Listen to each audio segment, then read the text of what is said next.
Hello and welcome to this Noble Science of Defence training video. In this video we're going to take a brief and first look at the Guardant Ward. This ward has 4 types that we're going to look at today. However, first we're going to look at how to make the ward. So from your guard position, push your hilt directly up and forwards to roundabouts the level of your eye. This should bring your hilt just slightly higher than your head. Make sure that your wrist remains unbroken. And as you can see from this position, the blade of my sword covers my entire body. If I turn sideways, you can see also the blade of my sword runs forwards. It's not out this far forwards. That would A, have a break in my wrist, and B, allow my opponent to take control of my tip. But it allows me my true space to be able to act in this space here.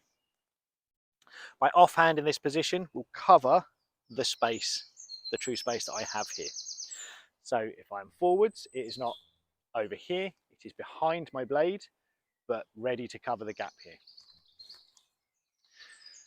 Now the main issue with this ward is that it is open here and it is open here. So whilst it covers as much of me as is possible with one ward, it leaves 2 wide openings. It's very important when I make this ward that I'm standing with my back straight, my shoulders above my hips, both above my ankle. If I were to stoop forwards at all, then that means I can cover this, but this is more open, or I can try and cover this, and then this is more open. When I stand upright, I am equally open here, so a reaction to either will be the same.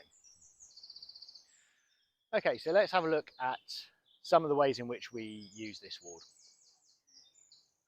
The first one is one that you won't see very often in the beginning of your training.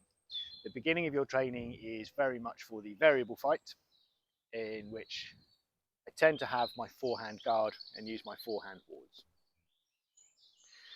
However, if you're fighting somebody else who is using a cut and thrust weapon, then this ward can be used as a primary option at the beginning of the fight. So, if my opponent is also using a cut and thrust sword, we can begin the fight like this. This ward keeps me nice and safe. If my opponent wants to suddenly strike at me, I can cover. If he strikes to the outside, I cover by dipping my hilt and allowing my blade to cross my face.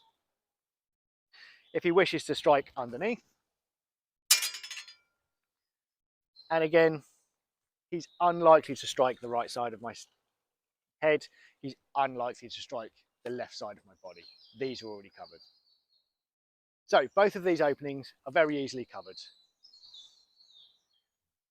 I can simply step away from the direction of the incoming attack, or I can step away from the direction of the incoming attack.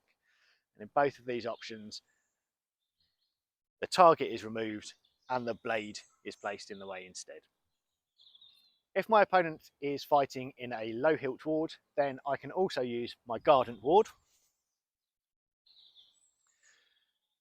From this position, I can cross here, though to cross on this side is much more dangerous. However, if my opponent decides to strike underneath my guard, I can simply strike my opponent. Or should we do it when I actually hit you? So in this instance, I don't need to defend his attack. I can simply strike at my opponent as I move backwards. And finally for this ward will be a defense of the thrust. If my opponent wishes to thrust underneath this ward, I simply beat my weapon downwards and defeat his thrust.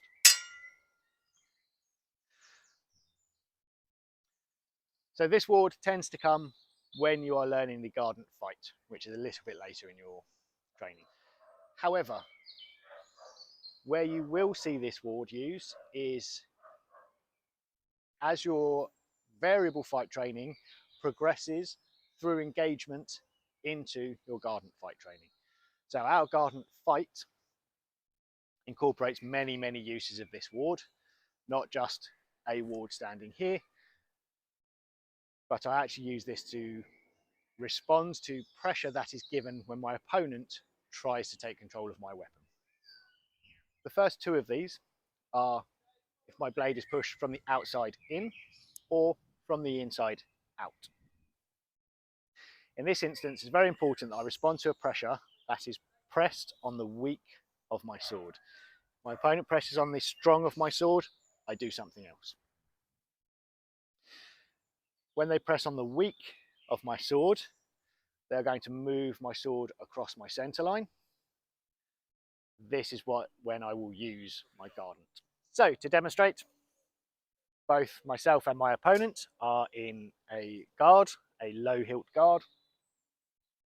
My opponent wishes to engage my sword. If he engages from the outside and presses my sword across to the inside, I simply lift my hilt, move his weapon offline, and then I can beat his weapon and retreat. This works for your idea of certain and uncertain. If my opponent has made an action, I am uncertain, they are certain. They are trying to take control and I need to prevent that from happening. So again, at the very beginning, if your opponent makes the action, if you didn't make the action, then retreat. So again, for this, we're both in a low hilt guard. My opponent engages on my outside, presses my weapon across my body. I lift my hilt. From here, if I can't reach his weapon to beat it, I can step and simply hold this ward in front of me and I will be safe. So again, my opponent presses on the outside and I step across and step away.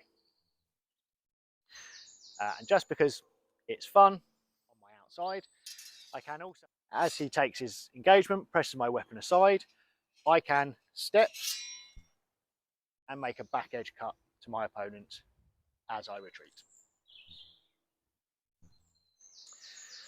The next one is considerably more complicated and considerably more difficult to realize in a fight situation. And we're going to swap places for this one so that with any luck you can see what's going on. So in this instance, my opponent is going to engage on my inside.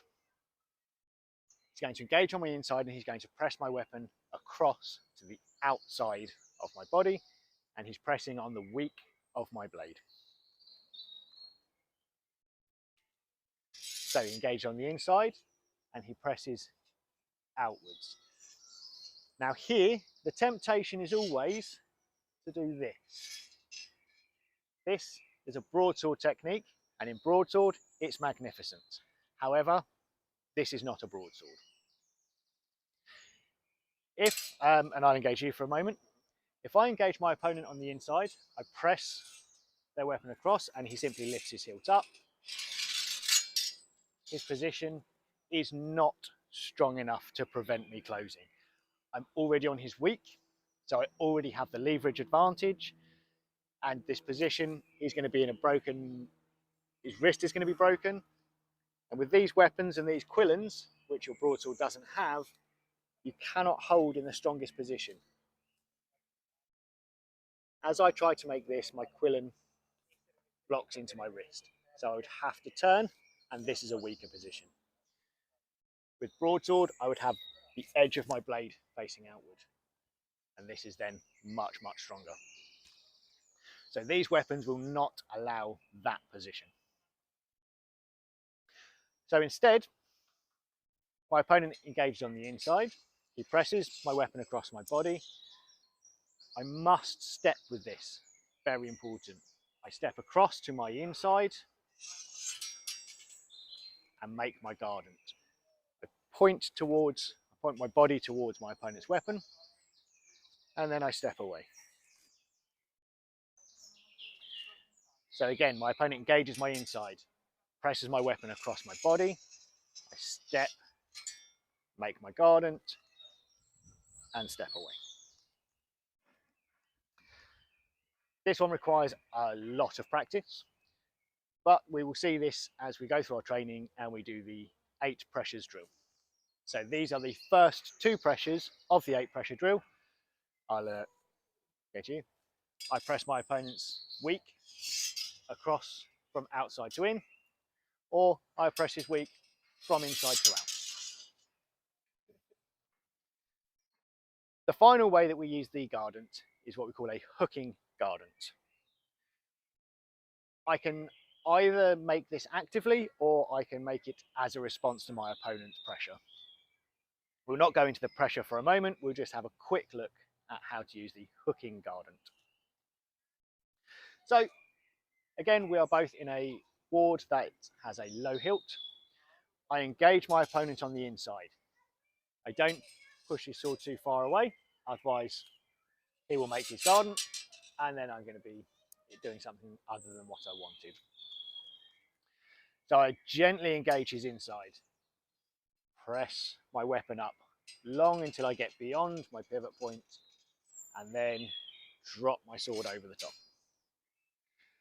Here I am now in a bastard Guardant as opposed to a true Guardant, but I can also close into my opponent and make a strike.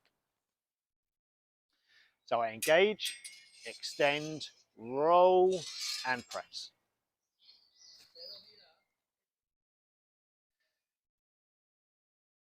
So these are the 4 ways that we use Guardant in our system. Have fun practicing them. We look forward to using them in class. Thank you very much.